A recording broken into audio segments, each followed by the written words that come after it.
Alors, premier conseil pour vos apparitions dans ce qu'on appelle les grands messes, hein, sur les grandes scènes avec les grands publics. Je sais que pendant la crise récente, on a été privé de tous ces rassemblements, mais ils sont là, ils sont sur le pas de notre porte et ils reviennent. Donc, première technique dont vous allez avoir besoin, et là je pense aux équipes, c'est la co-animation, l'intervention en équipe. Très clairement, d'après ce que je vois quand je coach des intervenants, des contributeurs en convention, on oublie que sur une équipe, il faut qu'il y ait un animateur principal. Et ce n'est pas forcément le manager. Le manager, c'est un contributeur privilégié, certes, mais ce n'est pas forcément l'animateur principal parce que lui, il est sur le fond.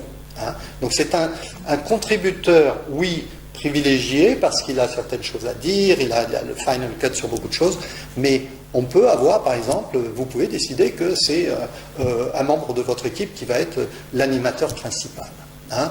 L'animateur principal, l'intérêt, c'est que quand on a un animateur principal, c'est lui qui va donner le là, qui va donner le ton, et ça va éviter les moments d'incertitude. C'est vraiment la principale valeur ajoutée de cette technique de l'animateur principal, de décider qui est l'animateur principal. C'est l'incertitude, les flottements, qui fait quoi, etc. Et ça, ce n'est pas du tout, ça ne produit pas du tout un bon effet. Je vous donne un exemple parce que je vis régulièrement. Ce sont les présentations commerciales à 2, 3, voire 4 personnes, l'expert qui est invité, le technico-commercial, le chef de projet, etc. Il n'y a pas eu d'animateur principal de désigné et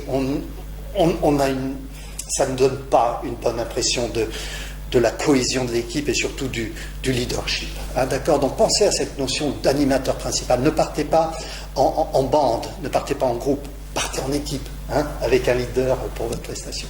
Je compte sur vous, comptez sur moi.